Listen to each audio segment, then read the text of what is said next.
It's a tragic story we all know. Abraham Lincoln, often considered America's greatest president, was murdered in Ford's Theatre, Washington, D.C. on the 15th of April, 1865.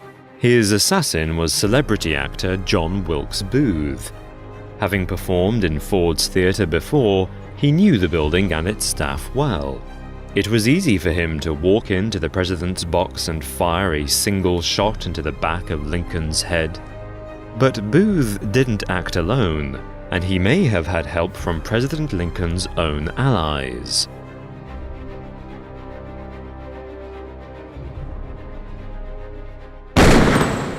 John Wilkes Booth was unquestionably the leader of the murder plot, but had the help of at least 8 other people.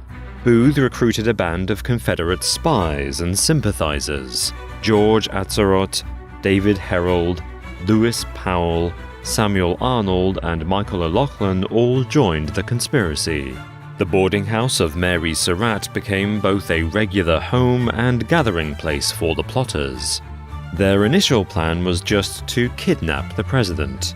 In March 1864, Ulysses S. Grant suspended the exchange of prisoners with the Confederate Army. Outraged, Booth plotted to blackmail the Union into resuming prisoner exchanges by kidnapping Lincoln on March 17, 1865, as the president returned from a play at Campbell Military Hospital. The kidnapping attempt failed because Lincoln changed his plans at the last minute and did not attend the hospital performance. Ironically, his unwitting evasion of the kidnappers may have sealed his fate. As the Confederacy surrendered over the next few weeks, the plan developed from kidnapping to killing. After attending Lincoln's second inauguration on March 4, 1865, Booth wrote, "What an excellent chance I had, if I wished, to kill the president on Inauguration Day." A month later, from amongst the crowd listening to Lincoln's proposal to give black people the right to vote, Booth swore, "That is the last speech he will ever give." On April 14, 1865, Booth learned that President Lincoln was going to Ford's Theatre that night to see the play Our American Cousin. Booth immediately went to Mary Surratt's boarding house and gathered his co-conspirators. They planned to make several simultaneous strikes at 10:15 p.m. David Herold and Lewis Powell were to go to the home of Secretary of State William H. Seward and murder him. George Atzerodt was to kill Vice President Andrew Johnson at the Kirkwood Hotel. John Wilkes Booth was to shoot Lincoln at Ford's Theatre. Booth knew the layout of Ford's Theatre well, having performed there before. He also knew the perfect moment to commit the crime, when the audience's laughter was loudest at one of the best lines in the play.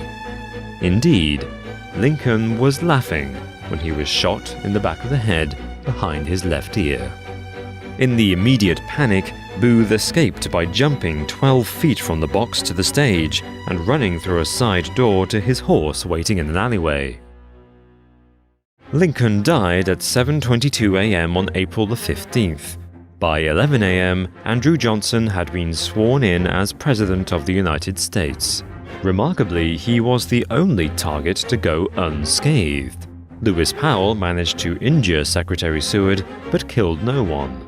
Booth was the only successful assassin. He was aided by a peculiar event. The policeman assigned to guard Lincoln's box at the theatre was not at his post when Booth entered.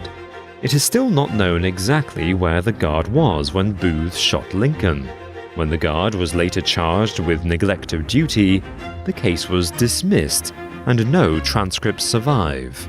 A week after the assassination, after the largest manhunt in U.S. history, Booth was cornered in a barn in Virginia. He died after being shot in the back of the head behind his left ear. 8 other conspirators were quickly rounded up and tried in 7 weeks by a military tribunal. This caused great controversy since, unlike a civil court, the tribunal only needed a majority to reach a guilty verdict, and only 2/3 to agree to a death sentence. Abraham Lincoln's Attorney General, Edward Bates, said a civil court should have presided, but under President Johnson, the military tribunal went ahead. The only way for the defendants to appeal was to President Johnson himself. On June 30th, 1865, all the defendants were found guilty, including Mary Surratt. 5 jurors wrote a letter to President Johnson recommending clemency for her, but he refused. He personally approved all the convictions. Surratt became the first woman to be executed by the United States government. Later, Johnson claimed he never even saw the letter asking for clemency. Some speculate that Johnson was more interested in a speedy trial with a harsh sentence than in truly following the course of justice. But why? Investigators discovered a mysterious note left at the Kirkwood Hotel for Andrew Johnson on the day of the assassination. The note read, "I don't wish to disturb you. Are you at home? J. Wilkes Booth." Historians still do not know why Booth wrote this note. Was Andrew Johnson involved in the plot to kill Lincoln, the man between him and the Oval Office? Yet, despite all this speculation, historians are certain that the 8 convicted conspirators were part of the plot. 366 witnesses testified to that effect, and enough evidence exists to prove they helped Booth. As for Andrew Johnson, it does seem that he was a genuine target of the assassins. He probably survived because George Atzerodt got drunk and wandered the streets of Washington instead of attacking the vice president. Records show that, having only signed up to kidnapping, Atzerodt tried to pull out when Booth raised the stakes to murder. He let Booth convince him to stay, and ultimately was executed for it.